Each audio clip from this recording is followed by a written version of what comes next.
Hello students. इस lecture के अंदर जो मैंने आपको प्रीवियस लेक्चर में कंसेप्ट कराए थे रजिस्ट्रेशन के जो प्रोविजंस कराए थे which is section number 22, 23 and 24, मैं आपको उसके आज एग्जांपल्स कराऊंगी ताकि आपके जो वो कंसेप्ट है वो बिल्कुल स्ट्रांग हो जाए। सेकेंडली जो आगे आने वाले प्रोविजंस है उनको करेंगे, पर उसको करने से पहले मैं आपको एक फटाफट से रिवीजन करा देती हूँ कि हमने पढ़ा क्या था, ताकि एग्जाम्पल्स में जब आप करोगे क्वेश्चन करोगे तब आपको क्लैरिटी मिले कि क्या चीज हो रही है। ठीक है जी, चलो मैंने आपको बताया था रजिस्ट्रेशन के 3 सेक्शन है विच इज सेक्शन नंबर 22, 23, 24। वैसे तो बहुत सारे हैं पर अभी तक मैंने आपको 3 पढ़ाए हैं।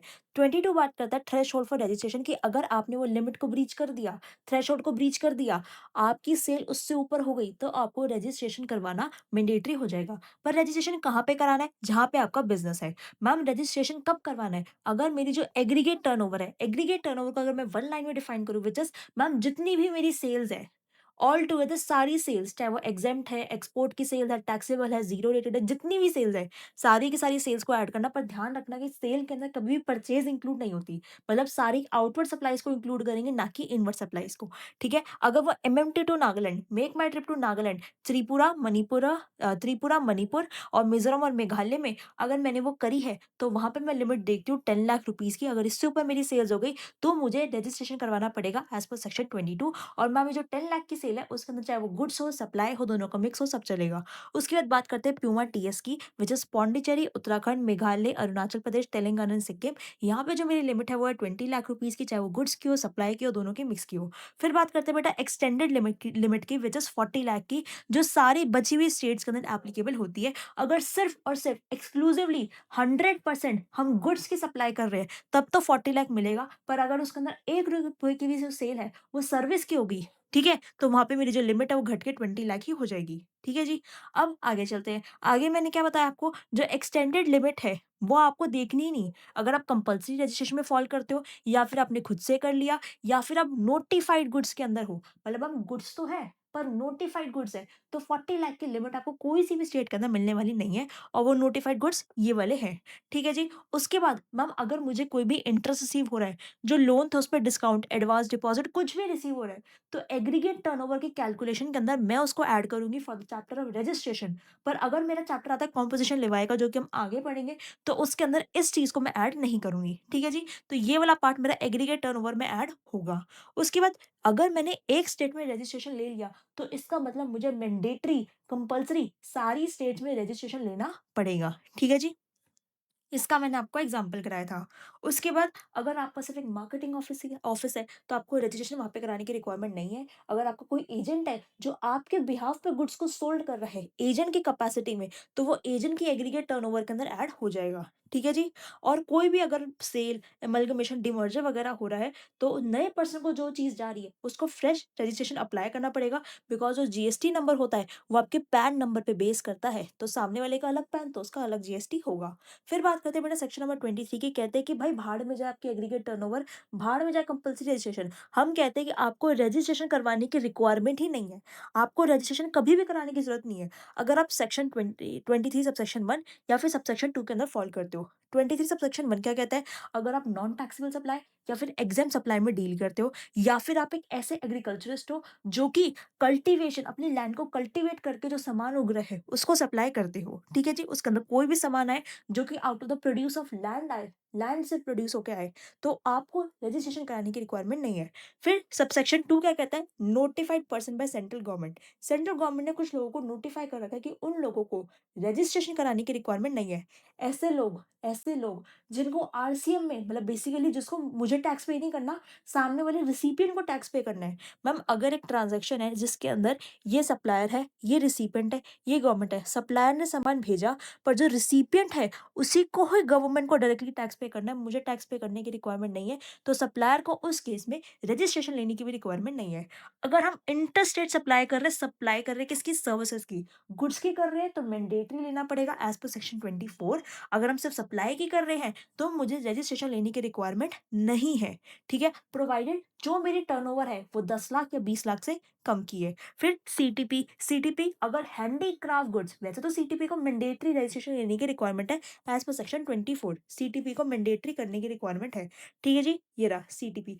पर क्या है? अगर वो नोटिफाइड हैंडीक्राफ्ट गुड्स का काम कर रहा है, तब उसको अगर उसकी लिमिट ब्रीच नहीं हुई, तो रजिस्ट्रेशन करवाने की रिक्वायरमेंट नहीं है। सेम वेयर आपका interstate supply of any person.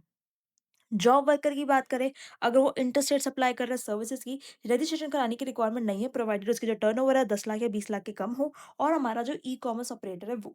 फिर बात करते हैं बेटा सेक्शन नंबर 24 की, कहता है कंपल्सरी रजिस्ट्रेशन। रजिस्ट्रेशन डे 1 से करवाना ही पड़ेगा। अगर आप सप्लाई कर रहे हो गुड्स की, अगर आप कैजुअल टैक्सेबल पर्सन हो, अगर आप एनआरटीपी हो, अगर आपको आरसीएम में टैक्स पे करना है, अगर आप एक ऐसे पर्सन हो जिसको खुद से टैक्स पे करना है गवर्नमेंट को, तब आपको करवाना पड़ेगा। अगर आप ई-कॉमर्स ऑपरेटर हो, तो ये सारी चीज़ें हैं, ये आपको एज़ इट इज़ लर्न हो जाएँगी। अब बेटा फटाफट से मूव ऑन करते हैं हमारे क्वेश्चंस के ऊपर एग्ज़ाम्पल्स पे। अब आपको क्लैरिटी आएगी कि मुझे किस एग्ज़ाम्पल में क्या चीज़ लगानी है। अब पढ़ो इसको। यूनिक एंटरप्राइजेज़ एंगेज्ड है in the supply of taxable goods. Goods की सप्लाई कर रहे हैं, ठीक है जी। And has a place of business in Haryana and Tripura.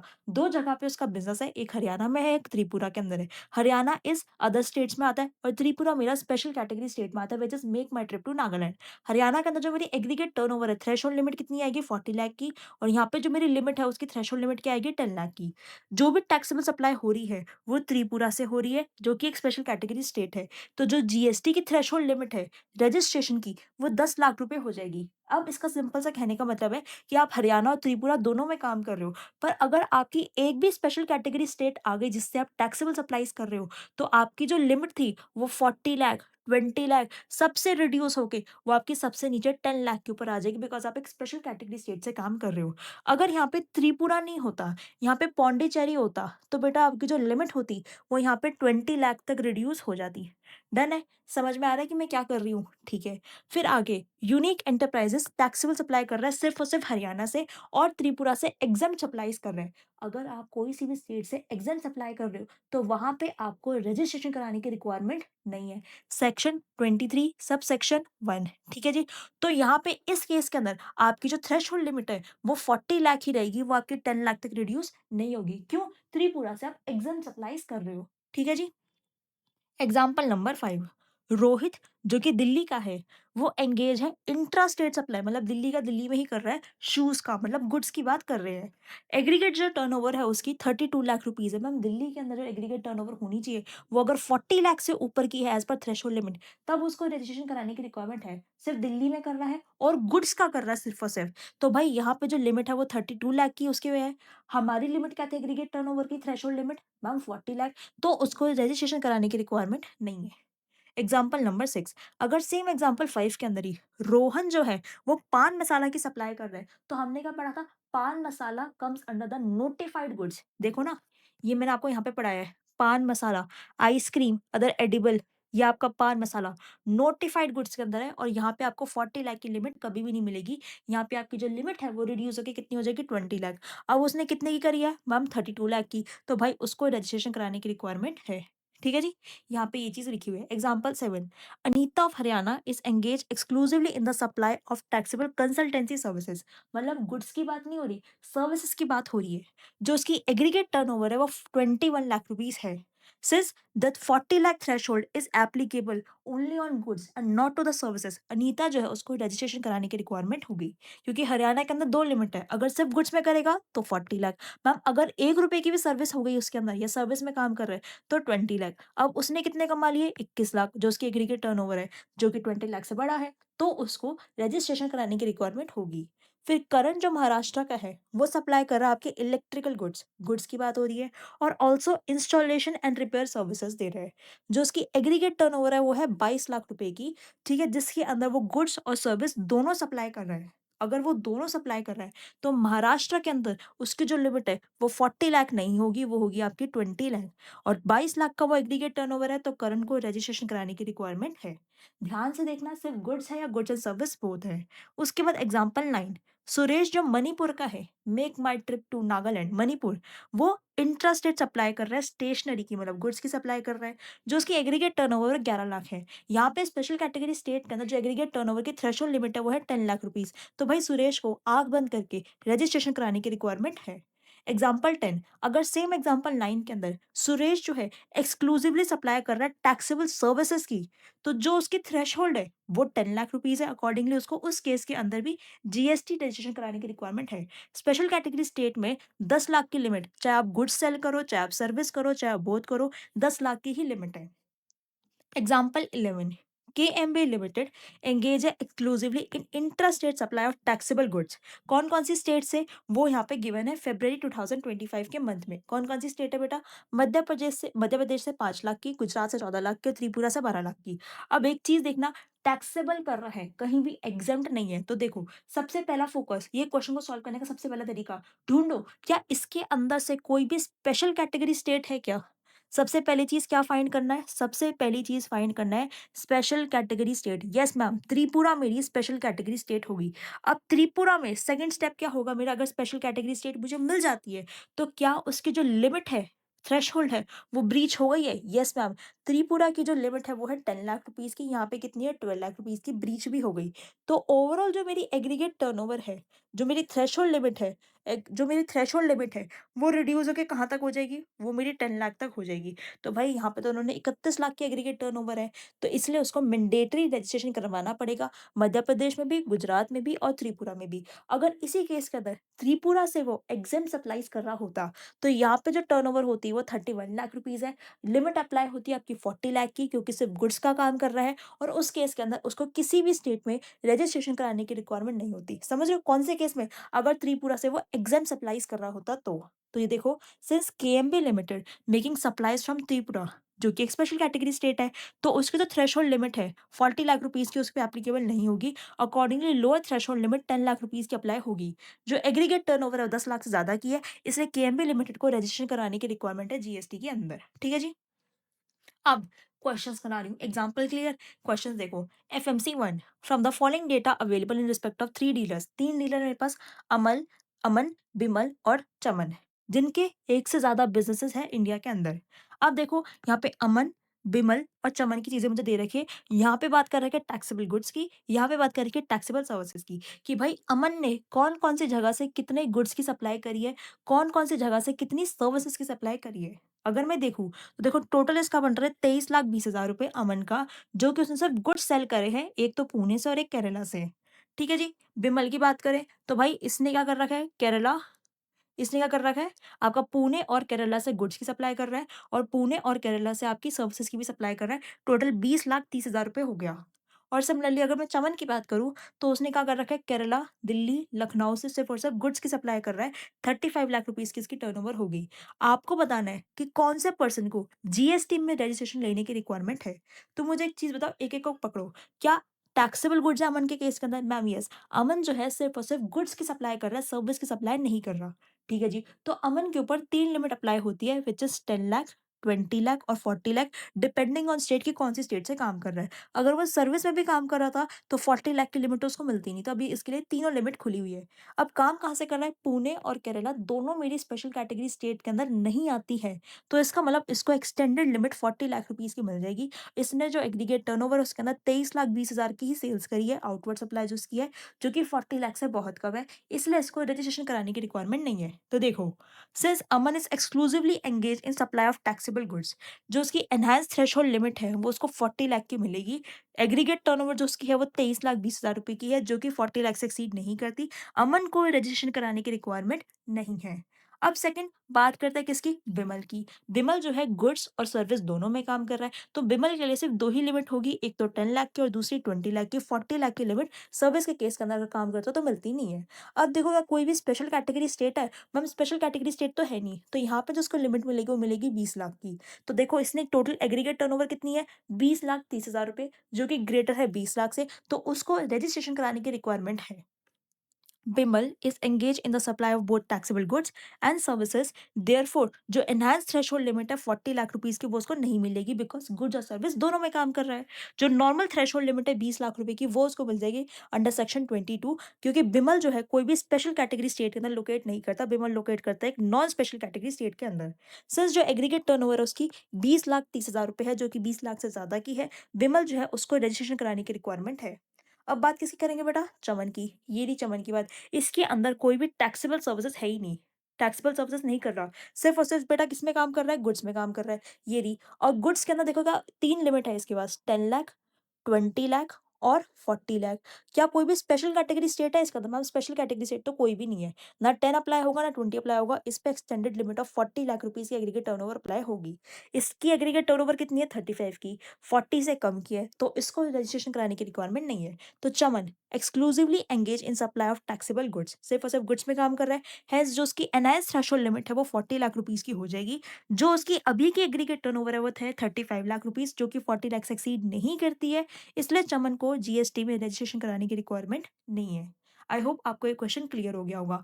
आ जाओ नेक्स्ट क्वेश्चन पे फटाफट से। एफएमसी 2 एबीसी लिमिटेड नोएडा की एक बड़ी कंपनी है जो कि मल्टीपल काइंड्स ऑफ गुड में डील करती है। देखो, अब क्या कर रहे हैं वो आउटवर्ड सप्लाई कर रहे हैं टैक्सेबल गुड्स की। जो गुड्स टैक्सेबल है, चाहे वो इंट्रा स्टेट है, मतलब नोएडा के अंदर ही सप्लाई हो रहे हैं टैक्सेबल गुड्स मेरे। आउटवर्ड सप्लाई कर रहे हैं एग्जेम्प्ट गुड की। मैम एग्रीगेट टर्नओवर की कैलकुलेशन के अंदर टैक्सेबल, एग्जेम्प्ट, ज़ीरो रेटेड सारे गुड्स ऐड होंगे, सारी सप्लाइज़ ऐड होंगी। Outward supply of non taxable add हो जाएगा। Outward supply of goods from registered person, job worker premises. भाई अगर हमने एक चीज़ पढ़ी थी, जॉब वर्कर के प्रीमाइसेस से कोई भी गुड्स बिक रहे हैं, तो वो जॉब वर्कर की एग्रीगेट टर्नओवर में नहीं जाएँगे, वो मेरी ही एग्रीगेट टर्नओवर के अंदर जाएँगे। आउटवर्ड सप्लाई कर रहे हैं गुड्स की under reverse charge. Ma'am outward supply कर रहे हैं गुड्स के अंदर रिवर्स चार्ज, मतलब रिसिपिएंट टैक्स पे करेगा उसके अंदर। पर भाई आउटवर्ड सप्लाई सेल है ना, मैंने क्या बताया एक लाइन में, सारी सेल को ऐड करना है, सारी आउटवर्ड सप्लाई को ऐड करना है, तो ये सारी की सारी आँख बंद करके ऐड हो जाएँगी। Inward supply ma'am purchase, purchase कभी भी ऐड नहीं होती, परचेज़ क्या सेल्स का पार्ट होती है? नहीं। एक्सपोर्ट कर रहे हैं, ऐड होगा। Interstate outward supply of goods add होगा। सबसे पहली चीज़ आपको एग्रीगेट टर्नओवर बतानी है। तो मैम मेरे ख्याल से सारे के सारे ऐड हो जाएँगे, सिर्फ़ आपकी इनवर्ड सप्लाई या आपके 40,000 रुपए ऐड नहीं होंगे। तो सेम चीज़ यहाँ पे करिए 8 लाख, 4 लाख, 3 लाख, 10 लाख 50,000। 8 लाख, 4 लाख, 3 लाख, 10 लाख 50,000, 1.5 लाख यहाँ पे आ गया। 40,000 ऐड नहीं करेंगे। 5 लाख 60,000 और 7 लाख, 5 लाख 60,000 और 7 लाख, 39.6 लाख रुपीज़ की मेरी एग्रीगेट टर्नओवर निकल कर आई है। समझ में आ गया? सिर्फ एक चीज़ काउंट नहीं करेंगे which is this inward supply, जो गुड्स हमने आरसीएम में दिए, क्योंकि मैंने बता ही दिया ना परचेज़ होती है ये, परचेज़ सेल्स का पार्ट होती नहीं। Second, threshold limit applicable to ABC limited. अब बताओ एबीसी लिमिटेड के लिए थ्रेशोल्ड लिमिट क्या है? मैम क्या सिर्फ गुड्स में डील कर रहे हैं, सर्विस भी है? तो पढ़ो मैम यहाँ तक तो गुड्स हैं, ये भी गुड्स है, ये भी गुड्स है, सारे ही मेरे को गुड्स ही दिखाई दे रहे हैं। सारे के सारे बेटा मेरे को गुड्स ही दिखाई दे रहे हैं। ठीक है जी? तो देखो गुड्स के लिए 3 चीज़ें हैं, 3 लिमिट है 10 लाख, 20 लाख और 40 लाख। अब एक चीज़ देखो, मेरी एक बात सुनो, आपकी कोई भी स्पेशल कैटेगरी स्टेट है? नहीं मैम मेरी कोई भी स्पेशल कैटेगरी स्टेट तो नहीं है। ठीक है? तो यहाँ पे 10 लाख वाली जो लिमिट है वो अप्लाई नहीं होगी। सेक्शन 22 प्रिस्क्राइब करता है normal threshold of 20 lakh rupees for normal non special category state. Although notification ने क्या बोला कि जो आपकी एक्सटेंडेड थ्रेशोल्ड है 40 लाख रुपीज़ की, वो उन लोगों को मिल जाएगी जो कि सिर्फ़ और सिर्फ़ गुड्स के केस में काम कर रहे हैं। पर ये जो बेनिफिट था, ये बेटा बेनिफिट मिलता है सिर्फ़ और सिर्फ़ इंट्रा स्टेट सप्लाइज़ वालों को। पर इस बंदे ने क्या किया है, इंट्रा स्टेट सप्लाइज़ हमारी करी है। कहीं भी इंटरस्टेट यहाँ पे देखो, पर यहाँ पे क्या हो गया, यहाँ पे इंटरस्टेट सप्लाई हो गया। यहाँ पे इस केस में क्या हो गया, इंटरस्टेट सप्लाई हो गया। तो भाई इस केस के अंदर जो उसकी लिमिट है वो 20 लाख रुपीज़ ही मानी जाएगी, ना कि 40 लाख रुपीज़। ये समझ में आया? मैं एक बार फिर से एक्सप्लेन करती हूँ। मैम देखो सबसे पहली चीज़, वो सिर्फ़ गुड्स के अंदर काम कर रहा है। अगर वो सिर्फ़ गुड्स में काम कर रहा है तो मेरी 3 लिमिट खुल के आती है व्हिच इज़ 10 लाख, 20 लाख और 40 लाख। ठीक है जी? 10, 20, 40 10 अप्लाई नहीं होगी बिकॉज़ यहाँ पे कोई भी स्पेशल कैटेगरी स्टेट नहीं है। ठीक है जी? 20 और 40 के अंदर अब कन्फ्यूज़न है। तो अब देखो 40, 40 अप्लाई हो सकती है क्योंकि यहाँ पे वो नोएडा से काम कर रहा है। तो एक तरीके से वो मेरी अदर स्टेट्स के अंदर पार्ट लेता है। पर एक यहाँ पे चीज़ क्या होगी, इंटरस्टेट सप्लाई करने लग गया वो। अगर वो इंटरस्टेट सप्लाई करने लग गया तो 40 लाख रुपीज़ भी नहीं मिलेंगे, वो सिर्फ़ इंट्रा पे मिलते हैं। तो 20 लाख रुपीज़ की उसकी थ्रेशोल्ड हो जाएगी। तो ये चीज़ यहाँ पे लिखी हुई है, section 22 prescribe a normal threshold limit of 20 lakh on non special category states. Although notification कहती है कि आप 40 लाख की लिमिट भी ले सकते हो अगर आप सिर्फ और सिर्फ गुड्स की सप्लाई कर रहे हो। पर ये बेनिफिट तभी मिलेगा ओनली एंड ओनली अगर आप इंट्रा स्टेट सप्लाईज करते हो तो। अगर आप सिर्फ और सिर्फ इंट्रा स्टेट सप्लाई करते हो तो ही आपको ये बेनिफिट मिलेगा। Since ABC limited interstate supply भी कर रही है तो जो एनहांस थ्रेशोल्ड लिमिट है 40 लाख रुपीज़ की वो उसको मिलने वाली नहीं है। अकॉर्डिंगली जो एप्लीकेबल थ्रेशोल्ड लिमिट है एबीसी लिमिटेड के ऊपर वो कितनी हो जाएगी 20 लाख रुपीज़ की। तो अब तीसरे केस में बताने का रजिस्ट्रेशन कराने की रिक्वायरमेंट है ऑफ कोर्स है। भाई 20 लाख की आपकी थ्रेशोल्ड है। आपने कितने की सेल करी है? 39.6 लाख की। ऑफ कोर्स आपको रजिस्ट्रेशन कराने की रिक्वायरमेंट है। तो एबीसी लिमिटेड को कंपल्सरी रजिस्ट्रेशन कराने की रिक्वायरमेंट है, बिकॉज़ सेक्शन नंबर 24 में मैंने आपको क्या बताया था? अगर कोई भी पर्सन इंटर-स्टेट सप्लाई कर रहा है, तो वो सेक्शन नंबर 24 में फ़ॉल करता है, उसको कंपल्सरी रजिस्ट्रेशन कराने की रिक्वायरमेंट है। तो it makes inter-state supply of taxable outward supplies, तो उसको करवाना है। सेकंडली मैंने आपको एक और चीज़ बताई थी, अगर किसी भी पर्सन को आरसीएम में टैक्स पे करना है, तो उसको कराने की रिक्वायरमेंट है। तो आपको इस केस के अंदर क्या है? आरसीएम के अंदर टैक्स पे करना है। Inward supply of goods under RCM, बेशक ये आपकी परचेज़ है, आपकी टर्नओवर में ऐड, सेल्स में ऐड नहीं होती, पर इस केस में आपको गवर्नमेंट को टैक्स पे कराना है, तो आप कंपल्सरी रजिस्ट्रेशन करवाओगे। इट इज़ लायबल टू पे tax under reverse charge on inward supply. Reverse charge है क्या? वो बेटा पूरा का पूरा चैप्टर रहेगा, उसमें आपको अच्छे से समझ में आ जाएगा। अभी के लिए बस ये समझो, रिवर्स चार्ज का मतलब है रिसिपिएंट जो सामान जिसको मिल रहा है, वो गवर्नमेंट को टैक्स पे करवाएगा। तो भाई एबीसी लिमिटेड को कंपल्सरी रजिस्ट्रेशन ऑब्टेन करने की जरूरत है एज पर सेक्शन 24। ये दोनों पॉइंट मैं आपको यहाँ से लिंक करवाती हूँ। ये दोनों पॉइंट मैंने आपको करवाए हैं कि अगर कोई भी पर्सन को आरसीएम में टैक्स पे करना है और कोई भी पर्सन इंटरस्टेट सप्लाई कर रहा है गुड्स की, इंटरस्टेट, तो उसको कंपल्सरी रजिस्ट्रेशन कराने की रिक्वायरमेंट है। ठीक है जी। ये वाला एफएमसी 2 भी हो गया। अब आ जाओ आगे एफएमसी 3 के ऊपर। मिस्टर आर एक डीलर है। His principal place of business कहाँ पे है हमारा? गुजरात में। It is engage in the intrastate supply of goods and service, goods भी कर रहा है, सर्विस भी कर रहा है, और उसके बिजनेस इंडिया में काफी जगहों पे बिजनेसेस है। ये इंफॉर्मेशन हमें फर्निश करी गई है। क्या इंफॉर्मेशन है? Sale of sale of taxable goods by head office located in Ahmedabad. जो अहमदाबाद से सेल हुई है वो कितनी हुई है? 3.5 लाख की। जो सेल हुई है हमारे ब्रांच ऑफिस पुणे से, वो 2.5 लाख की। जो सेल हुई है जो कि जीएसटी से एग्जेम्प्ट है गुड्स, उनकी मैम चाहे एग्जेम्प्ट हो टैक्सेबल, सबको ऐड करेंगे, 40 लाख, 40,000 रुपये ये ऐड हो गए। जो एक्सपोर्ट किया 6 लाख ये ऐड हो गए। और जो sale of goods as an agent on behalf of principal, मैंने क्या बताया? अगर कोई भी गुड्स आप प्रिंसिपल के बिहाफ पे बेच रहे हो, इन द कैपेसिटी ऑफ एजेंट बेच रहे हो, तो वो भाई सेल एजेंट की एग्रीगेट टर्नओवर में ऐड होगी, तो 28 लाख रुपए यहाँ पे ऐड होंगे। ये मैंने आपको एग्रीगेट टर्नओवर में एक्सप्लेन कर दिया था। तो मैम ये सारी चीजें ऐड हो जाएंगी, टोटल मेरा आएगा 40,40,000 रुपए। अब आपको क्या बताना है? एग्रीगेट टर्नओवर, ये लो जी aggregate turnover. Second, threshold limit कौन सी एप्लीकेबल है मिस्टर आर को? तो भाई मिस्टर आर जो है गुड्स और सर्विस दोनों में काम कर रहे हैं, तो उसको जो थ्रेशोल्ड लिमिट मिलेगी वो 20 लाख की मिलेगी। क्यों? मैम पहली बात तो गुजरात में कर रहा है, Gujarat is non special category state, तो यहाँ पे 20 लाख और 40 लाख दो लिमिट होती है। पर 40 लाख तब मिलती जब सिर्फ और सिर्फ गुड्स में काम कर रहा था, यहाँ पे सर्विस में भी कर रहा था, तो 20 लाख की उसको लिमिट मिलेगी। देखो यहाँ पे ये चीज लिखी हुई है, applicable threshold limit. Enhance threshold limit क्या है मेरी? 40 लाख रुपीज की, सिर्फ उन्हीं लोगों को मिलेगी जो सिर्फ गुड्स की सप्लाई कर रहे हैं। प्रेजेंट केस में जो मिस्टर आर है वो गुड्स और सर्विस दोनों की कर रहे हैं, इसलिए जो उसकी थ्रेशोल्ड लिमिट है वो 40 लाख रुपीज की अवेलेबल उसको नहीं होगी। सिंस ये मेरी नॉन स्पेशल कैटेगरी स्टेट है, तो जो नॉर्मल थ्रेशोल्ड लिमिट है 20 लाख रुपए की, वो उसको एप्लीकेबल होगी। डिटरमाइन करो whether mister R is liable to obtain GST. अरे भाई, एग्रीगेट टर्नओवर 40 लाख 40,000, आपको लिमिट जो है वो 20 लाख की है, तो ऑब्वियसली आपको रजिस्ट्रेशन कराने की रिक्वायरमेंट है। लायबिलिटी रजिस्ट्रेशन ऑब्वियसली करानी है on the basis of aggregate turnover. Mister R की कितनी है? 40 लाख 40,000 रुपए, जो कि उसकी थ्रेशोल्ड से बड़ी है। अकॉर्डिंगली आर को जीएसटी के अंदर रजिस्ट्रेशन कराने की रिक्वायरमेंट है।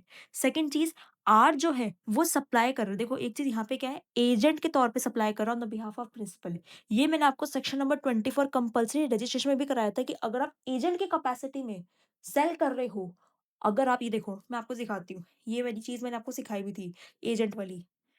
देखो, person making taxable supplies of goods और सप्लाई ऑफ सर्विस, या फिर दोनों, on behalf of other taxable person, whether as a agent और अदरवाइज। अगर आप एजेंट की कैपेसिटी में किसी और का सामान बेच रहे हो, तो आपको कंपल्सरी रजिस्ट्रेशन कराने की रिक्वायरमेंट है। तो वही चीज सेकंड पॉइंट यहाँ पे हाईलाइट करा हुआ है कि बेटा आपको यहाँ पे इस केस के अंदर क्या करना है, आपको इस केस के अंदर on the basis of aggregate turnover, further mister R जो है वो टैक्सेबल सप्लाई कर रहे हैं in the capacity of agent on behalf of principal, तो इस सेक्शन के हिसाब से उसको कंपल्सरी रजिस्ट्रेशन कराने की रिक्वायरमेंट है इररिस्पेक्टिव ऑफ थ्रेशोल्ड।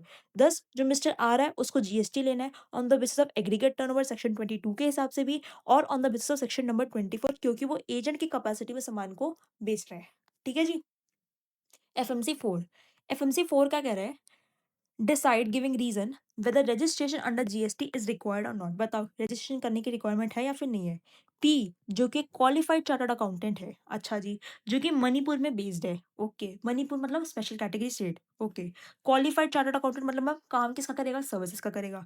वो एम्प्लॉयड है as a audit head of ABC firm, ABC firm का ऑडिट हेड है, ठीक है जी। Drawing a salary of 50,000 per month, 50,000 रुपये पर मंथ, मतलब मैम सालाना वो 6 लाख रुपए कमा रहे हैं, ठीक है। अभी 6 लाख रुपए है क्या, उसकी टर्नओवर में ऐड कर दे। 6 लाख रुपए, मुझे थोड़ा सा दिमाग लगा के बताना, क्या ये 6 लाख रुपए उसके टर्नओवर में ऐड कर दे। अरे भाई क्यों करोगे, सैलरी मिल रही है उसको, सैलरी सैलरी सैलरी सेल्स थोड़ी होती है। अगर आप कहीं पे काम कर रहे हो, मेरी बात समझो, बिजनेस और आपका एक सैलराइड प्रोफेशन दोनों अलग अलग अलग है, तो आपने इनकम टैक्स भी पढ़ रखा है। बिजनेस अलग है, सैलराइड प्रोफेशन अलग है। आप सीधी सी बात ये समझो, अगर आप किसी के यहाँ जॉब कर रहे हो, काम कर रहे हो, सैलरी मिल रही है, तो आपकी सेल्स थोड़ी हुई वो। तो इसको तो हम कंप्लीटली इग्नोर करेंगे, बिकॉज़ ये तो हमारी एम्प्लॉयमेंट के ड्यूरेशन में हमें मिला है, ये हमारी कोई सेल्स नहीं है, ठीक है। उसके बाद उसको एक रेज़िडेंशियल प्रॉपर्टी उसने ओन कर रखी थी, जो कि उसने एक अनरजिस्टर्ड पर्सन को भेजी, मतलब दे दी फॉर रेज़िडेंस, जिसका उसको मंथली रेंट मिल रहा है कितना, 1.5 लाख रुपए का। और वो part time tax consultancy services भी दे रहा है, जिससे उसको 5 लाख की इनकम हो रही है। तो ये उसके बिज़नेस का पार्ट है कि 5 लाख रुपए की उसकी इनकम हो रही है। तो यहाँ पे आपको क्या बताना है, यहाँ पे उसको बताना है कि उसको रजिस्ट्रेशन कराने की रिक्वायरमेंट है या फिर नहीं है। तो सबसे पहली चीज़ तो ये समझो, जो उसकी एनुअल सैलरी है, कुछ भी नहीं लेंगे। क्यों नहीं लेंगे जी? क्योंकि सैलरी जो रिसीव हो रही है एक एम्प्लॉयी को अपने एम्प्लॉयर से, वो ना तो सप्लाई ऑफ गुड्स है और ना ही सप्लाई ऑफ सर्विस है। मैम हमें कैसे पता? अभी ना आगे आपका एक चैप्टर आएगा पूरा सप्लाई का, तो उसके अंदर आपको बताएँगे गुड्स क्या होता है, गुड्स की डेफिनिशन क्या है, कौन-कौन सी चीज़ें सप्लाई ऑफ गुड्स में आती है, सप्लाई ऑफ सर्विस में आती है, और कौन-सी चीज़ें जो कि ना तो गुड्स मानेंगे और ना ही सर्विस मानेंगे। तो भाई ये तो जीएसटी के स्कोप से ही बाहर है। मैम पहले क्यों नहीं पढ़ाया? बेटा यही तो चीज़ मैं आपको बता रही हूँ कि आपका जो सिलेबस है, जो आपका ऑर्गेनाइज़ किया है स्ट्रक्चर, वो इस तरीके से किया है कि जो पहले पढ़ाने वाली चीज़ें थी वो बाद में डाल दी, जो पहले नहीं पढ़ानी थी, बाद में पढ़ानी थी, वो अभी डाल दी। तो कोई बात नहीं, आगे पढ़ेंगे, आगे इंटरलिंक हो जाएगा, ठीक है? अब उसके बाद tax consultancy services, of course ma'am business की इनकम में 5 लाख रुपए मिल रहे हैं। Rent from residential house property, आपको जो रेंट मिल रहा है, बेशक एग्ज़ेम्प्ट है, टैक्सेबल नहीं होता, एग्ज़ेम्प्ट होता है जीएसटी के हिसाब से, बट सुन रहे हो मेरी बात को? आपकी सप्लाई चाहे टैक्सेबल हो चाहे एग्जेम्प्ट हो, एग्रीगेट टर्नओवर का पार्ट बनती है। For registration purpose, while computing the aggregate turnover under section 2 subsection 6, only taxable and exempt supplies consider करी जाती है। सैलरी इनकम एक्सक्लूड करी जाती है क्योंकि वो जीएसटी के स्कोप के बाहर है। 23 लाख रुपीज जो है अभी तक हमने डिटरमाइन कर ली है। अब कहाँ का बंदा है? मणिपुर का। मैम लिमिट कितनी है? 10 लाख की। हो कितनी गई? 23 लाख। तो रजिस्ट्रेशन कराने की रिक्वायरमेंट बिल्कुल है। ठीक है? इसके बाद मिस्टर एक्स रिटायर्ड पर्सन है जो कि पेंशन अर्न करना है 4,20,000 रुपए पर एनम। वही सेम कहानी। अरे भाई, आपने काम किया, उसके बदले अब आपको पेंशन मिल रही है। सेल्स थोड़ी है आपकी, आउटवर्ड सप्लाई थोड़ी है, तो इसको इग्नोर करेंगे।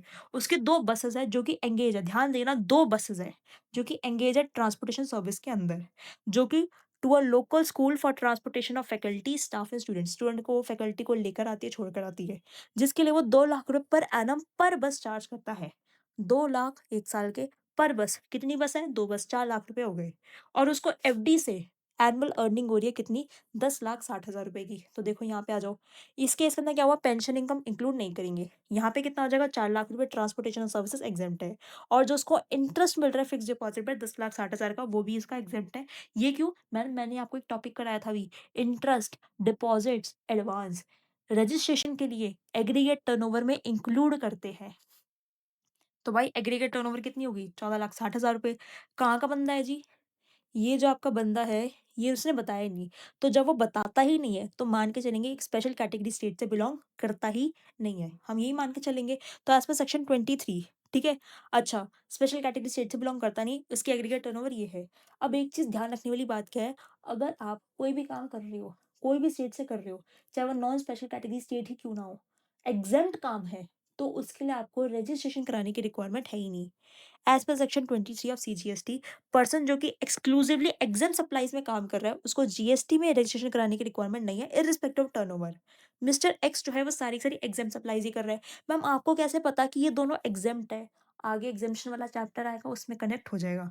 Thus by the virtue of section 23 उसको जीएसटी में रजिस्ट्रेशन कराने की रिक्वायरमेंट नहीं है। तो ये वाला पॉइंट हो सकता है कि आपको अभी ना समझ आए उतना, पर आगे जब एग्ज़म्पशन कर लोगे तब आपको ये पता चल जाएगा कि ये दोनों एग्ज़म्पशंस ये जो एडजस्टमेंट है दोनों, वो सारी एग्ज़ेम्प्ट होती है। ठीक है जी?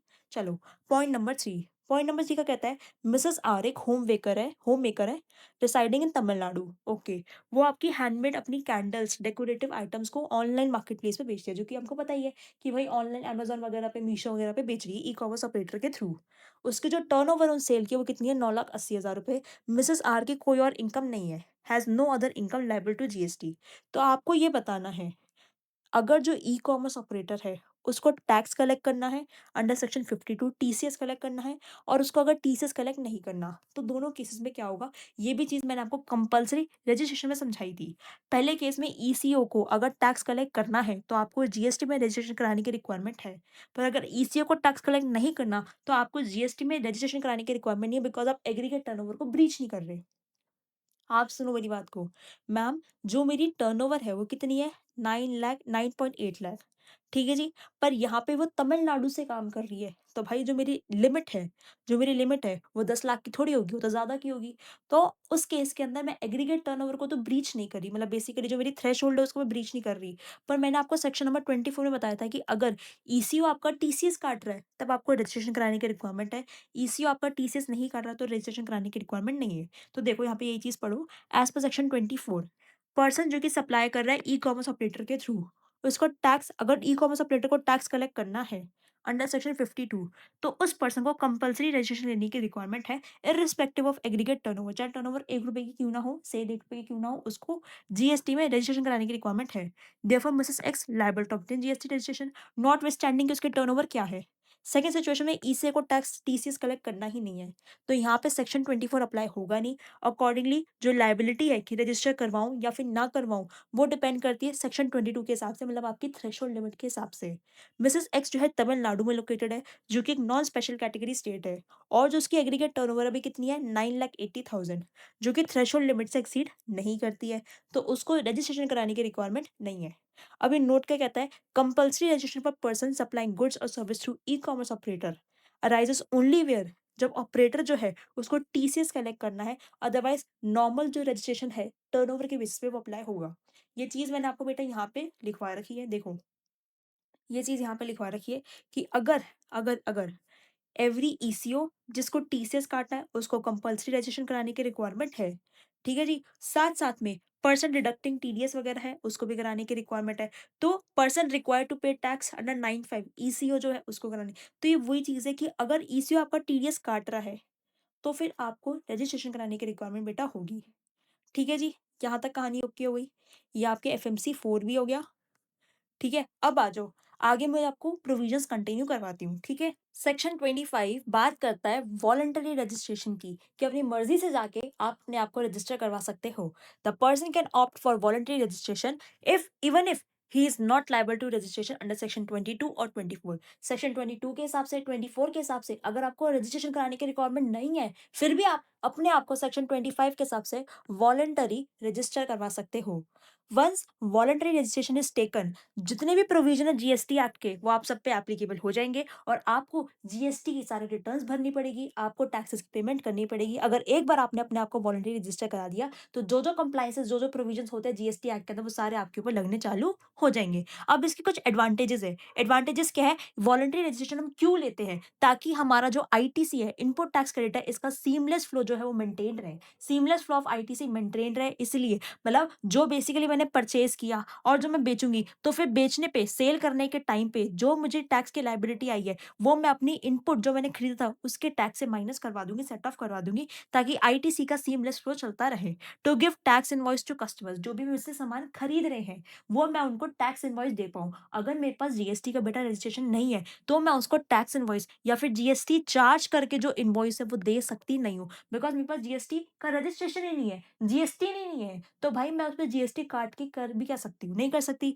एडवांटेजेस होता है उन लोगों के लिए जो कि गुड्स या सर्विस की सप्लाई कर रहे हैं, दोनों की सप्लाई कर रहे हैं रजिस्टर्ड पर्सन को। क्योंकि जो भी एक रजिस्टर्ड पर्सन है, वो भी तो ये चीज़ एक्सपेक्ट करता है ना कि भाई जो भी सामान मैं जिस भी पर्सन से खरीदूँगा, पहली चीज़ तो वो पर्सन जेन्युइन होना चाहिए। वो जेन्युइननेस कैसे आती है? अगर उसके पास जीएसटी नंबर है तो। दूसरी चीज़ क्या है? जो भी सामान मैं खरीदूँगा, मुझे उसका क्लेम मिलना चाहिए, दैट मीन्स मुझे उसका इनपुट टैक्स क्रेडिट मिलना चाहिए कि आगे जाके अगर वो मैंने सामान बेचा, तो मुझे जो मैंने खरीदने के टाइम पे टैक्स पे किया था, वो मेरा माइनस हो जाए। और वो कब होगा? जब तक उसको टैक्स इनवॉइस नहीं मिलेगा। अब इसको समझाने का एक सिंपल सा तरीका मैं आपको समझाती हूँ। फॉर एग्ज़ाम्पल एक कोई भी इंडस्ट्री पकड़ते हैं, लेट्स सपोज़ मखाना इंडस्ट्री पकड़ते हैं हम, ठीक है जी? अब मखाना बेसिकली सबसे ज़्यादा कहाँ पे उगता है? बिहार में उगता है, ठीक है जी। अब क्या है कि बिहार की स्टेट में एक ना मेरे ना ट्रेडर थे, वो क्या करते थे, वो बेसिकली जो किसान्स थे, फार्मर्स थे, उनसे मखाना खरीदते थे और आगे दिल्ली की मार्केट में उसको सेल कर दिया करते थे। अब क्या है, अगर ये जो ट्रेडर है, अपना जीएसटी नंबर या भी लायबल नहीं थे, थ्रेशोल्ड मीट भी नहीं करी, ना कंपल्सरी रजिस्ट्रेशन के अंदर आते थे। इन्होंने वॉलंटरी अपना जीएसटी नंबर ले लिया। अब क्यों लिया? क्योंकि एडवांटेजेस क्या है, बेनिफिट क्या है उसका कि जो भी मेरा दिल्ली की रजिस्टर्ड पार्टी है, वो आगे जाके जब अपने कस्टमर को ये सामान बेचेगी, तो बेसिकली सबसे पहली चीज़ तो दिल्ली की पार्टी को ये लगना चाहिए कि वो जिस भी पर्सन सामान खरीद रहे हैं, वो एक जेन्युइन पर्सन है। वो कैसे पता चलेगा? जब अगर उस पर्सन के पास जीएसटी नंबर होगा। सेकंडली जो दिल्ली की पार्टी है, वो ये चाहेगी कि भाई जो भी सामान मैं खरीद रहा हूँ, जो भी सामान मैं खरीद रहा हूँ, मुझे उस पे उसका इनपुट मिल जाए। मान लो जब मैं सामान बेचूँगा कस्टमर को, तब मैं टैक्स जो होगा गवर्नमेंट को डिपॉज़िट कराऊँगा। पर जो सामान खरीदते हुए मैंने टैक्स पे किया था, वो मेरा माइनस हो जाए, व्हिच मीन्स मुझे seamless flow of ITC maintain रहे और मुझे टैक्स इनवॉइस मिले, ताकि मेरे पे गवर्नमेंट की कोई लीगल इम्प्लीकेशन ना आए कि भाई ये कच्चे में सामान कैसे खरीदा। कच्चे में सामान मतलब कि बिना कि टैक्स इनवॉइस से ना, बिना टैक्स इनवॉइस के आया। तो बेसिकली मेरे को एक टैक्स इनवॉइस मिलना चाहिए, ठीक है जी। एडवांटेजेस होता है अगर आप सामान बेच रहे हो, किसको? एक रजिस्टर्ड पर्सन को। Enable a supplier of goods और सर्विस और board to enhance its B to B connections. B to B transaction आपकी बढ़ती है। As the business units would prefer receiving supplies from a registered person only. जो दिल्ली का मेरा party है, जो दिल्ली की पार्टी है, वो यही चाहेगी ना कि भाई मुझे एक रजिस्टर्ड पर्सन से ही सामान मिले। सामान में क्वालिटी इंश्योर्ड रहेगी, जेन्युइन रहेगा वो पर्सन। वो चीज़ें हैं कि मेरे साथ कोई फ्रॉड होने के चांसेस जो है बिल्कुल मिनिमाइज़ हो जाएँगे, क्योंकि मुझे ये चीज़ की गारंटी मिल जाएगी कि जिससे भी मैं स ट्रेडर से, बिहार के ट्रेडर से जो सामान खरीद रहा हूँ, वो उसी का ही काम-धंधा करता है, कोई फ्रॉड नहीं है। ठीक है? डिसएडवांटेज क्या है? अगर बिहार के ट्रेडर ने वॉलंटरी रजिस्ट्रेशन करवा लिया, तो उसकी लायबिलिटी हो जाएगी, उसको गवर्नमेंट को टैक्स पे करना पड़ेगा। उसको गवर्नमेंट को टैक्स पे करना पड़ेगा। इट मीन्स अगर एक बार बंदे ने वॉलंटरी रजिस्ट्रेशन करवा लिया, तो उसको टैक्स पे करना पड़ेगा इर्रिस्पेक्टिव कि उसकी एग्रीगेट टर्नओवर 40 लाख, 20 लाख या 10 लाख से ऊपर हो भी है या नहीं हो रही। When to apply for registration? Registration apply करने की रिक्वायरमेंट कब है? कोई टाइम लिमिट नहीं है। भाई जब आपका मन करे तब कराओ, तभी तो नाम वॉलंटरी है कि जब मेरा मन करेगा मैं तब अपने आप को रजिस्ट्रेशन, तब अपने आप के लिए रजिस्ट्रेशन करवाऊँगा। As there is no date as at which he may held liable for registration. मतलब कोई भी ऐसी डेट स्पेसिफाइड नहीं है जिसके लिए वो रजिस्ट्रेशन के लिए लायबल होगा, इसलिए जब मन करे तब आप करवा सकते हो। फिर बेटा बात करते हैं आपका सेक्शन नंबर 26 की, जो कि बात करता है डीम्ड रजिस्ट्रेशन रजिस्ट्रेशन की, जो मैंने आपको ऑलरेडी समझा दिया कि अगर एक एक्ट के अंदर रजिस्टर्ड हो गए, तो मान लिया जाएगा कि सारे एक्ट में रजिस्टर्ड हो गए। अगर एक एक्ट से आपका रजिस्ट्रेशन कैंसल हो गया, तो मान लिया जाएगा सारे एक्ट से रजिस्ट्रेशन कैंसल हो चुका है। देखो, a person have taken registration under SGST, UTGST, तो मान लिया जाएगा कि उसने सीजीएसटी और आईजीएसटी में भी रजिस्ट्रेशन करवा लिया है। रजिस्टर्ड पर्सन जीएसटी का टैक्स स्पेसिफिक नहीं होता कि सीजीएसटी के लिए अलग रजिस्ट्रेशन करवाओ, एसजीएसटी के लिए अलग, आईजीएसटी के लिए अलग, ऐसा नहीं होता। एक बार करा लिया तो हर उसके लिए एप्लीकेबल होगा। सिंगल रजिस्ट्रेशन होगा सारे टैक्सेस के लिए, चाहे वो सी हो, एस हो, यू हो, आई हो और कंपनसेशन सेस हो, एक ही बार रजिस्ट्रेशन कराने की रिक्वायरमेंट है। It is a linking provision among all the GST act. जितने भी जीएसटी एक्ट बने उन सबको लिंक करता है, जो कि इनेबल करता है कि भाई बार बार आपको रजिस्ट्रेशन कराने की रिक्वायरमेंट नहीं है, ये रिमूवल हो रहा है आपके बर्डन का, वो बर्डन आपसे कम कर दिया जा रहा है। इस प्रोविजन की वजह से जो टैक्स पेयर है, उनको अलग अलग रजिस्ट्रेशन कराने की रिक्वायरमेंट सेपरेटली नहीं होती अलग अलग जीएसटी एक्ट के अंदर। अगर कोई एप्लीकेशन है फॉर रजिस्ट्रेशन, उसको रिजेक्ट कर दिया गया किसी भी S G S T UT GST act के थ्रू, हम मान लेंगे कि सेम चीज आपकी हो गई है और आपकी जो एप्लीकेशन है वो रिजेक्ट कर दी गई है सी जीएसटी एक्ट के थ्रू भी। कहने का मतलब, आप जीएसटी में रजिस्ट्रेशन करवाने गए, एसजीएसटी में रजिस्ट्रेशन करवाया या यूटीजीएसटी में रजिस्ट्रेशन करवाया, आपकी रजिस्ट्रेशन क्या हो गई है? रिजेक्ट हो गई है। वो कह रहे हैं हम आपको जीएसटी नंबर नहीं देंगे। तो भाई ये नहीं है कि अब आपके पास मौका है कि आप सीजीएसटी के अंदर जाकर रजिस्ट्रेशन करा लोगे। एक जगह से रिजेक्ट तो सारी जगह से रिजेक्ट। ठीक है जी?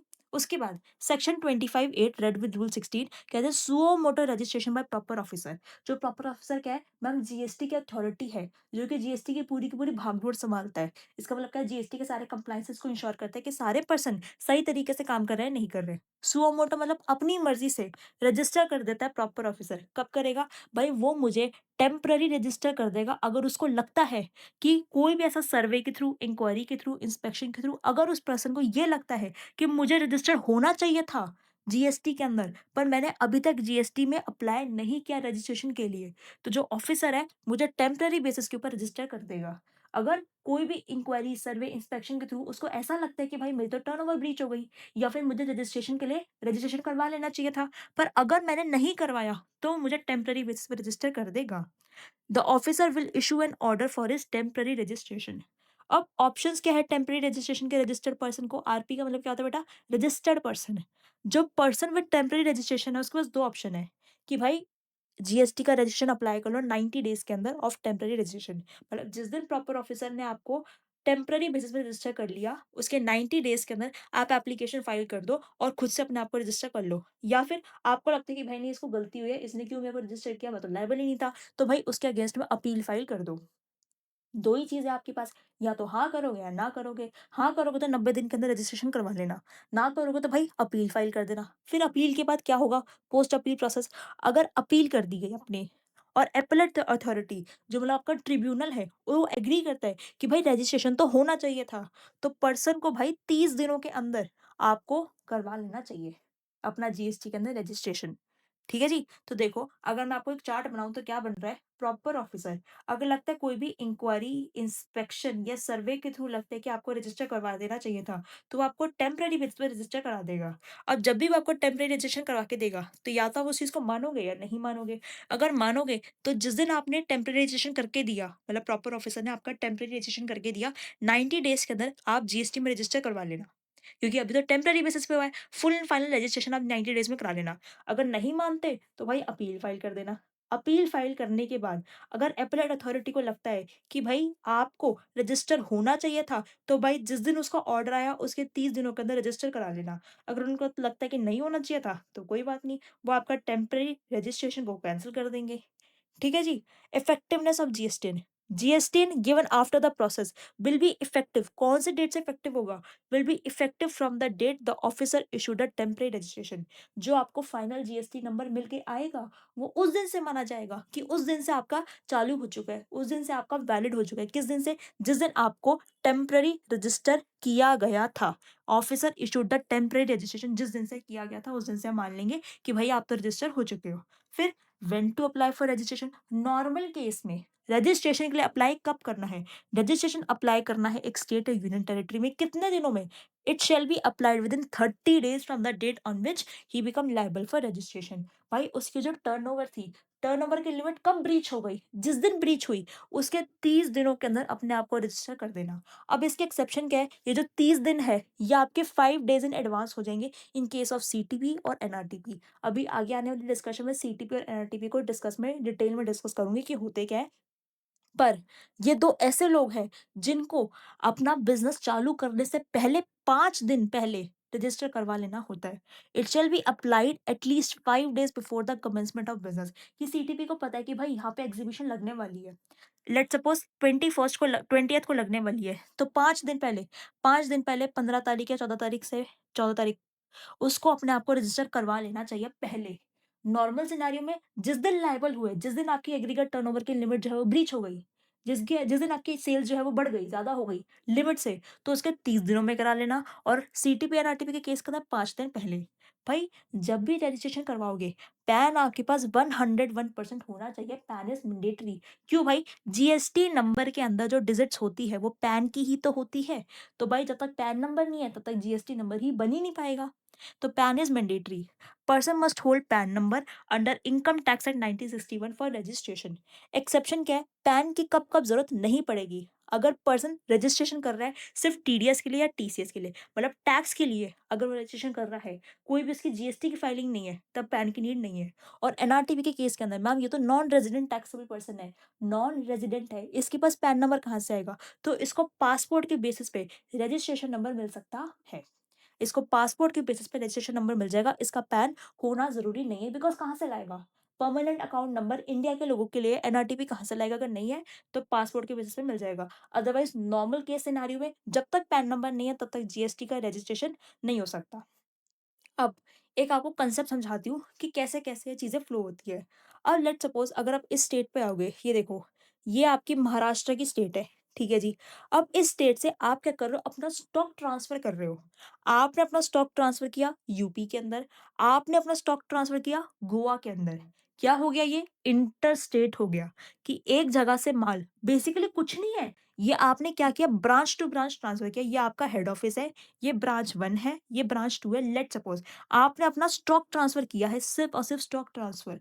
पर अगर वो इंटरस्टेट हो गया, मतलब एक स्टेट से दूसरी स्टेट के अंदर चला गया, मतलब आपके बॉर्डर्स जो है, वो डिफरेंट हो गए, तो उस केस के अंदर आपको मैंडेटरी रजिस्ट्रेशन कराना पड़ेगा तीनों का। इसका भी, इसका भी, इसका भी। तो देखो यही चीज़ यहाँ पे लिखी हुई है, it is treated as supply. जो भी आप स्टॉक का ट्रांसफ़र कर रहे हो, हम उसको सप्लाई मान लेंगे under section 71C para 2 schedule 1। अब मैम ये क्या है? ये जब सप्लाई वाला चैप्टर कराऊँगी तब आपको समझ में आ जाएगा। अभी के लिए समझो, इसको हम आपका टैक्सेबल सप्लाई मानेंगे आपकी। जो रिमूवल ऑफ गुड्स होगा अंडर टैक्स इनवॉइस, मतलब आपकी ही ब्रांच से आपकी दूसरी ब्रांच पे अगर स्टॉक ट्रांसफ़र हो रहा है, तो टैक्स इनवॉइस कटेगा, उसका इनवॉइस कटेगा प्रॉपर, और आईजीएसटी पे होगा। वो तुम्हें पता ही है क्योंकि मैम इंटरस्टेट है, तो आईजीएसटी पे होगा। अब सिमिलरली दूसरे केस पे आ जाओ। यहाँ पे क्या हो रहा है, सेम ही स्टेट है, ये बेटा महाराष्ट्र की ही स्टेट है। सेम ही स्टेट के अंदर क्या हुआ कि आपके दो चीजें हैं, दो जगह हैं सेम ही स्टेट में। इंट्रास्टेट आप दो जगहों पे बेच रहे हो, अपना स्टॉक को ट्रांसफर कर रहे हो। सेम ही स्टेट में दो जगहों पे भेज रहे हो, आप अपने स्टॉक को ट्रांसफर कर रहे हो। तो अगेन इसको भी हम सप्लाई मान लेंगे under section 7(1)(c) para 2 schedule 1। अब यहाँ पे जो भी गुड्स जा रहे हैं एक जगह से दूसरी जगह, वो टैक्स इनवॉइस पे कटेंगे और सीजीएसटी और एसजीएसटी पे होगा। ऊपर इंटरस्टेट में क्या था, आईजीएसटी था, यहाँ पे सीजीएसटी और एसजीएसटी पे होगा। ठीक है जी। अब बेटा बेसिकली क्या हुआ कि आपको ना इस केस सिनेरियो में, इस पर्टिकुलर केस सिनेरियो में, कि एक ही स्टेट में अगर आप स्टॉक ट्रांसफर कर रहे हो, एक आपकी प्रिंसिपल प्लेस है, ठीक है, और एक आपकी एडिशनल प्लेस ऑफ बिजनेस है, या फिर आपका ब्रांच का ट्रांसफर है, कुछ भी मान लो, तो आपके पास ऑप्शन है कि क्या आप दूसरी वाली जगह को रजिस्टर करवाना चाहते हो या नहीं चाहते। ऑप्शनल है, आपकी डिस्क्रिप्शन के ऊपर है। अगर आप दूसरी वाली जगह को जहाँ पे आप सामान भेज रहे हो रजिस्टर करवा रहे हो, तो उसको हम डीडीपी मानते हैं, which is deemed distinct person. Deemed मान लिया जाएगा कि वो डिस्टिंक्ट दूसरा पर्सन है और उसका अलग से रजिस्ट्रेशन कराने की रिक्वायरमेंट है। पर आपने माना कि नहीं भाई, मुझे इसका अलग से रजिस्ट्रेशन कराने की रिक्वायरमेंट नहीं है, तो ना ये डीडीपी बनेगा, और इस केस में इसको सप्लाई नहीं मानेंगे। यहाँ पर जो स्टॉक ट्रांसफर होगा उस पर टैक्स इनवॉइस नहीं कटेगा, सिर्फ स्टॉक ट्रांसफर चालान के थ्रू हो जाएगा, कोई भी जीएसटी की पेमेंट नहीं होगी। तो अगर इस पूरे दोनों चार्ट्स को मैं क्रक्स में कंसोलिडेट करूँ, तो बेटा एक चीज ये समझना कि अगर जो आपका बिजनेस है वो डिफरेंट डिफरेंट स्टेट्स में है, जो आपका जो स्टॉक ट्रांसफर हो रहा है वो डिफरेंट डिफरेंट स्टेट्स में हो रहा है, तो सेपरेट रजिस्ट्रेशन इज मैंडेटरी। मतलब महाराष्ट्र से यूपी में जा रहा है, महाराष्ट्र से गोवा में जा रहा है, तो भाई सेपरेट रजिस्ट्रेशन करवाना पड़ेगा। तीनों स्टेट्स का अलग अलग स्टेट्स का रजिस्ट्रेशन सेपरेटली होगा। ठीक है जी। पर मैम अगर जो मेरा स्टॉक है वो सेम ही स्टेट में जा रहा है, जो मेरा बिजनेस है वो सेम ही स्टेट के अंदर है, तो फिर जो सेपरेट रजिस्ट्रेशन मुझे करवाना है नहीं करवाना, दैट इज ऑप्शनल, मेरे ऊपर है। मैम ये मेरा स्टॉक जो ट्रांसफर हो रहा है ये सेम ही स्टेट में हो रहा है, तो क्या मैं इसका इसका सेपरेट रजिस्ट्रेशन करवाऊँ, दैट इज़ ऑप्शनल, मेरे ऊपर है। ठीक है जी। अगर सेपरेट रजिस्ट्रेशन मैंने एक जगह का करवा दिया, मैंने इसका भी अलग से रजिस्ट्रेशन करवा दिया, तो इसको मैं DDP that is deemed distinct person मान लूँगी और इस पे जीएसटी लगेगा। जब भी स्टॉक ट्रांसफर करूँगी तो वो टैक्स इनवॉइस के थ्रू होगा। पर मैम इसका मैंने सेपरेट रजिस्ट्रेशन नहीं करवाया, तो ये मेरी ना तो डीडीपी बनेगी, ना ही इस पे जीएसटी लगेगा, और जब भी मैं अपना स्टॉक का ट्रांसफ़र करूँगी, तो वो मेरे स्टॉक ट्रांसफ़र चालान के थ्रू हो जाएगा, टैक्स इनवॉइस इश्यू करने की रिक्वायरमेंट नहीं है। तो ये बेटा मेरा क्रक्स है कि अगर आपका बिज़नेस डिफरेंट डिफरेंट लोकेशंस पर है, आपका बिज़नेस जो है वो इंटरस्टेट है, सबका अलग-अलग रजिस्ट्रेशन कराने की रिक्वायरमेंट है। पर अगर आपका जो बिज़नेस है वो एक ही स्टेट में, लेट्स सपोज़ अगर मैं आपको एग्ज़ाम्पल देने की कोशिश करूँ, यहाँ पे क्या है, यहाँ पे आपके गारमेंट्स का काम है, ठीक है? और ये गारमेंट्स का लेट्स सपोज़ लाइफ़स्टाइल है, ठीक है जी? ये लाइफ़स्टाइल कंपनी है। भई यहाँ पे एक स्मॉल में इसका सामान पड़ा हुआ है, एक स्मॉल में है, एक स्मॉल में है, एक वेयरहाउस में है। ये अपना स्टॉक ट्रांसफ़र कर रहे हैं।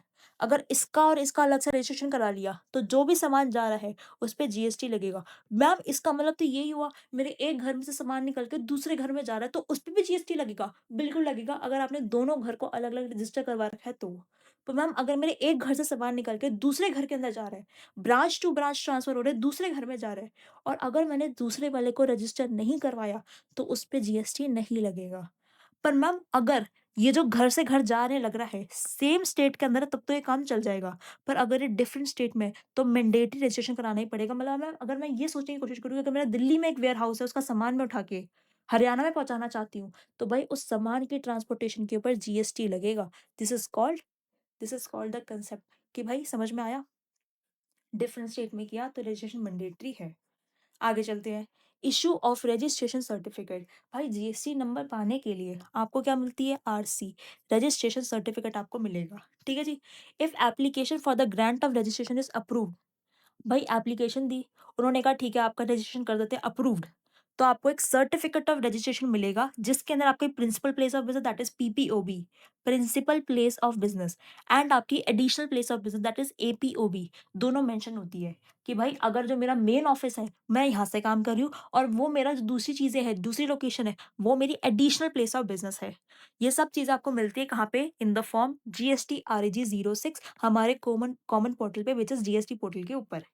तो भाई रजिस्ट्रेशन सर्टिफिकेट मुझे तब मिलेगा जब मैं एप्लीकेशन दूँगी, वो सैटिस्फाई हो जाएँगे, सब चीज़ें रिक्वायरमेंट बिल्कुल फुलफिल है, जीएसटी नंबर दे देंगे, साथ-साथ में रजिस्ट्रेशन सर्टिफिकेट देंगे, जो कहाँ मिलेगा? जीएसटी आरएजी 06 के अंदर मिलेगा, जिसके अंदर मेरी प्रिंसिपल प्लेस ऑफ बिज़नेस और additional place of business define होगी। साथ-साथ में मुझे मिलेगा GSTIN that is goods and service tax identification number. GSTN जो है मुझे 3 दिनों के अंदर मिल जाएगा। जिस दिन मुझे रजिस्ट्रेशन सर्टिफिकेट मिलेगा, उसके 3 दिनों के अंदर मुझे जीएसटीएन भी मिल जाएगा। ये जो सर्टिफिकेट होता है ड्यूली साइंड होता है प्रॉपर ऑफिसर के थ्रू। ठीक है जी। जीएसटी नंबर के अंदर 15 कैरेक्टर्स होते हैं। अब देखो ये 15 कैरेक्टर कैसे हैं? पहले जो 2 कैरेक्टर होते हैं वो स्टेट का कोड होता है। हर अलग-अलग स्टेट को एक कोड दिया गया है, जैसे कि दिल्ली को 06 दिया गया है, तो हर अलग-अलग स्टेट को एक कोड दिया गया है। तो पहले के जो 2 नंबर होते हैं जीएसटी नंबर में स्टेट कोड दिखाते हैं। फिर अगले 10 नंबर आपका पैन नंबर दिखाता है, तो वही चीज़ मैंने आपको बताई थी। अगर पैन नंबर नहीं है, तो जीएसटी नंबर भी नहीं बन पाएगा। तो अगले 10 नंबर आपका पैन या फिर टैन नंबर दिखाते हैं। फिर उसके बाद आगे के जो 2 कैरेक्टर्स होते हैं, वो आपका एंटिटी कोड दिखाते हैं। देखो, जो आपका 13 कैरेक्टर हुआ, 2 यहाँ पे, 10 यहाँ पे, 12 हो गए। जो आपका 13 कैरेक्टर हुआ, वो रिप्रेज़ेंट करता है registration and entity has within a state under the same pan. The 13 character would represent the number of registration, कितने रजिस्ट्रेशन उस एंटिटी ने करा रखे हैं एक स्टेट के अंदर सेम पैन में। 14th नंबर जो होता है आपका अल्फाबेट होता है Z by default, Z alphabet होता है बाय डिफॉल्ट। और जो आपका 15th होता है वो एक चेकसम करेक्टर होता है। Effectiveness of date of registration, effective date of registration हम कब मानेंगे? कब से आपका रजिस्ट्रेशन जो है वो चालू हो गया, कब से आप जीएसटी के अंदर आ गए। इफेक्टिव डेट क्या मानी जाएंगी आपकी? तो देखो, अगर एप्लीकेंट जो है एप्लीकेशन सबमिट कर देता है जीएसटी रजिस्ट्रेशन की 30 दिनों के अंदर, हमने क्या पढ़ा प्रोविजन? हमने प्रोविजन ये पढ़ा कि जिस दिन आप जीएसटी के लिए लायबल हो गए, जीएसटी में रजिस्ट्रेशन के लिए लायबल हो गए, तो उसके 30 दिनों के अंदर एप्लीकेशन फाइल कर देना। अगर आपने वही सेम काम करा, 30 दिनों के अंदर आपने एप्लीकेशन को फाइल कर दिया, तो आपकी जीएसटी की इफेक्टिव डेट क्या मानी जाएगी? जिस दिन आप जीएसटी में लायबल हुए थे रजिस्ट्रेशन करवाने के लिए, वही आपकी इफेक्टिव डेट मानी जाएगी। पर अगर आपने करी गलती, अगर आपने 30 दिनों के बाद एप्लीकेशन को फाइल किया, तो जिस दिन आपको रजिस्ट्रेशन का सर्टिफिकेट मिला, रजिस्ट्रेशन जिस दिन हुआ, ग्रांट ऑफ रजिस्ट्रेशन, वो दिन आपकी इफेक्टिव डेट मानी जाएगी। और इस पे बनता है आपका क्वेश्चन, इस चीज़ से आपका बनता है क्वेश्चन। बहुत सिंपल है, इफेक्टिव डेट बोलेगा बताओ। तो आपको सबसे पहले देखना है कि क्या रजिस्ट्रेशन 30 दिनों के अंदर हुआ? मैम जो मेरी एग्रीगेट टर्नओवर थी, उसकी लिमिट थी 20 लाख। मेरी जो एग्रीगेट टर्नओवर थी वो 20 लाख 1 रुपए हो गई। जिस भी दिन हुई, अगर उसके 30 दिनों के अंदर मैंने जीएसटी में रजिस्ट्रेशन करवा लिया, तो जिस दिन मेरी एग्रीगेट टर्नओवर ब्रीच हुई थी, लिमिट इंक्रीज़ हुई थी, जिस दिन हुई थी, उस दिन मेरी इफेक्टिव डेट ऑफ रजिस्ट्रेशन मानी जाएगी। अगर 30 दिनों के बाद कराया, तो जिस दिन मुझे रजिस्ट्रेशन का सर्टिफिकेट मिला, वो दिन मानी जाएगी। ठीक है? जो मेरा रजिस्ट्रेशन सर्टिफिकेट है, ऐसा नहीं है कि इसको तिजोरी में बंद करके रख देना है। इसको डिस्प्ले करना है सारी प्रोमिनेंट, मतलब सारी ऐसी जगहों पे, चाहे वो आपका प्रिंसिपल प्लेस ऑफ बिज़नेस है, चाहे वो आपका एडिशनल प्लेस ऑफ बिज़नेस है, सबको दिखाओ कि भाई मेरे को जीएसटी सर्टिफिकेट मिला हुआ है आरसी, सारी जगह पे दिखानी है आपको। तो ये आपका इश्यू ऑफ रजिस्ट्रेशन सर्टिफिकेट बात हो गई। अब आ जाओ एग्ज़ाम्पल पे जिस पे आपको क्लैरिटी आ जाएगी। देखो एग्ज़ाम्पल नंबर 12 क्या लिख रखा है? Dream Seva limited DSL engage at taxable supply of services in Mumbai. Mumbai के अंदर टैक्सेबल सप्लाई कर रहा है सर्विसेज की। टर्नओवर जो है उसका 20 लाख रुपए है ऑन 12 दिसंबर 2022 को, ठीक है? अच्छा एक्सीड कर रहा है, 20 लाख से ऊपर हो गया उसका टर्नओवर। मैम 20 लाख ही होगी इसकी लिमिट, क्यों? क्योंकि सप्लाई कर रहा है सर्विसेज़ की, गुड्स की होती तो 40 लाख हम कंसीडर कर लेते, सर्विस है तो 20 लाख ही होगा। 12 दिसंबर को उसने लिमिट को ब्रीच कर दिया। तो ये कौन-सी डेट होगी? जिस दिन आप जीएसटी के अंदर आने के लिए, रजिस्ट्रेशन पाने के लिए लायबल हो गए। उसने जो रजिस्ट्रेशन करवाया है वो 8 जनवरी को कराया। क्या कि 30 दिनों में कराई है इसमें? 12 दिसंबर से 30 दिन कब काउंट होता है? 11 जनवरी तक। उसने 8 जनवरी में ही करवा लिया, तो इसका मतलब विदिन 30 डेज़ करवा लिया। जो उसको रजिस्ट्रेशन सर्टिफिकेट मिला है, वो 12 जनवरी को मिला है। अब अगर मुझे बताना है कि उसकी इफेक्टिव डेट ऑफ रजिस्ट्रेशन क्या है, तो भाई सीधी-सी बात है, उसकी इफेक्टिव डेट ऑफ रजिस्ट्रेशन है 12 दिसंबर, जिस दिन उसको रजिस्ट्रेशन करवाने के लिए लायबिलिटी अराइज़ हुई थी। ठीक है? तो since the company has applied before the expiry of 30 days, effective date of registration of DSL is 12 December. अगर उसने रजिस्ट्रेशन वही सेम एग्जांपल के अंदर अबव एग्जांपल में एप्लीकेशन जो उसने करी है वो 18 जनवरी को करी है, मतलब 30 दिनों के बाद करी है, और उसको जो रजिस्ट्रेशन सर्टिफिकेट मिला है वो 21 जनवरी को मिला है। तो जो इफेक्टिव डेट होगी रजिस्ट्रेशन की वो 21 जनवरी मानी जाएगी, जिस दिन उसको रजिस्ट्रेशन सर्टिफिकेट मिला है। DSL has applied after the date of 30 days. That means the date of grant of registration shall be the effective date of registration. तो ये चीज़ क्लियर होगी कि भाई अगर 30 दिनों में कर दिया, तब तो जिस दिन आप लायबल हुए थे जीएसटी में आने के लिए, वही डेट आपकी इफेक्टिव डेट ऑफ रजिस्ट्रेशन मानी जाएगी। अगर आपने 30 दिनों के बाद किया, तो जिस दिन आपको रजिस्ट्रेशन सर्टिफिकेट मिला, वो आपकी इफेक्टिव डेट मानी जाएगी। उसके बाद example 14, Kelvin Enterprises is engaged in the intra-state supply within the state of Delhi. अंदर ही अंदर कर रहा है, not registered under GST. Financial year 2023-22-23 के अंदर उसके टोटल टर्नओवर है वो 20 लाख रुपए से 20 लाख रुपए है from 1 April to 5 January 2023। Sudden search की वजह से डिमांड उसके प्रोडक्ट की बढ़ गई और उसने एडिशनल टर्नओवर जनरेट कर ली 20 लाख रुपए की in the month up to 4 February, मतलब 4 फरवरी तक उसने 20 लाख रुपए और जमा कर लिए। ठीक है जी, उसकी सेल्स इतनी और हो गई क्योंकि उसके प्रोडक्ट की डिमांड बढ़ गई थी। It applies for registration under GST. GST में रजिस्ट्रेशन कब अप्लाई किया? 10 फरवरी को। मैम 4 फरवरी को इसकी लिमिट ब्रीच हो गई, 10 तक कर लिया, 30 दिनों के अंदर कर लिया, तो भाई आपकी इफेक्टिव डेट क्या मानी जाएगी? 4 फरवरी। जो रजिस्ट्रेशन सर्टिफिकेट मिला वो 21 फरवरी को मिला, मेरे काम की चीज़ नहीं है क्योंकि मैंने 30 दिनों के अंदर ही रजिस्ट्रेशन करवा लिया था। Determine the date on which the liability register arises and effective date registration. Kelvin ने ट्रेडर है और एक्सक्लूसिवली डील कर रहा है in buying and selling of medicine only. ठीक है जी, अगर सिर्फ बाइंग एंड सेलिंग कर रहा है मेडिसिन की, सिर्फ और सिर्फ मेडिसिन की, मतलब गुड्स की कैटेगरी में आ गया। गुड्स की कैटेगरी में जो उसकी टर्नओवर है वो 40 लाख मानी जाएगी, जो उसका थ्रेशोल्ड है वो 40 लाख का माना जाएगा। तो देखो 40 लाख का थ्रेशोल्ड माना जाएगा, सिंस जो ट्रेडर है सिर्फ और सिर्फ गुड्स के अंदर एंगेज्ड है, तो उसको एनहांस्ड थ्रेशोल्ड लिमिट मिलेगी। तो उसकी जो डेट ऑफ रजिस्ट्रेशन की वो क्या होगी? 4 फरवरी। 4 फरवरी होगी, उसने 30 दिनों के अंदर ही करवा लिया, तो जो इफेक्टिव डेट ऑफ रजिस्ट्रेशन होगी वो 4 फरवरी ही होगी, since the application for registration has been submitted within 30 days. तो इसका मतलब क्या है? वो लायबल होगा रजिस्ट्रेशन के लिए, जो उसकी इफेक्टिव डेट होगी रजिस्ट्रेशन की, that will be 4 February. Second वाले केस में आ जाओ। टर्नओवर जो केल्विन एंटरप्राइजेज़ की है, उसमें 30% सप्लाई है सर्विसेज़ की। भाई ये जो आपकी 40 लाख की टर्नओवर है, इसके अंदर सर्विस भी इंक्लूड है। तो अगर सर्विस भी इंक्लूड है, तो enhanced limit of 40 lakh won't be given. उसकी जो थ्रेशोल्ड लिमिट होगी, वो 20 लाख की होगी, और जो 20 लाख की थ्रेशोल्ड लिमिट है, वो कब इंक्रीज़ हो गई थी? वो कब ब्रीच हो गई थी? 5th जनवरी को। 5th जनवरी को ही हो गई थी। तो 5th जनवरी को हुई थी, उसने कब कराया? उसने मैम करवाया है मेरा रजिस्ट्रेशन, अप्लाई किया रजिस्ट्रेशन के लिए 10th फरवरी को, मतलब आफ्टर 30 डेज़ कराया है। तो उसकी जो डेट ऑफ रजिस्ट्रेशन होगी, इफेक्टिव डेट रजिस्ट्रेशन, वो होगी 21 फरवरी। देखो यही चीज़ यहाँ पे लिखी हुई होगी, 20 लाख हो जाएगी नॉर्मल थ्रेशोल्ड लिमिट, बिकॉज़ वो सप्लाई और सर्विस भी कर रहा है। उसकी जो इफेक्टिव डेट होगी रजिस्ट्रेशन की, वो निकालने के लिए हम ये देखेंगे कि सबसे पहले रजिस्ट्रेशन उसको कब करवाना था? मैम जब 20 लाख पूरे हो गए। 20 लाख पूरे कब हुए? 5 जनवरी को। अब उसने जो कराया था रजिस्ट्रेशन, वो 30 दिनों के बाद करवाया। देयरफॉर जो डेट होगी ग्रांट ऑफ रजिस्ट्रेशन की, वही इफेक्टिव डेट हो जाएगी, व्हिच इज़ 21st फरवरी। तो देखो ये वाला अगर आप क्वेश्चन कर लोगे तो आपको अच्छे से क्लैरिटी आ जाएगी कि कब कौन-सी डेट मानी जाएगी। एग्जांपल नंबर 14 अच्छा एग्जांपल है, इम्पोर्टेंट एग्जांपल है, ठीक है? इसको स्टार मार्क कर लो। जब भी इस वाले कांसेप्ट को रिवाइज़ करोगे तो इस वाले एग्जांपल को अच्छे से कर लेना।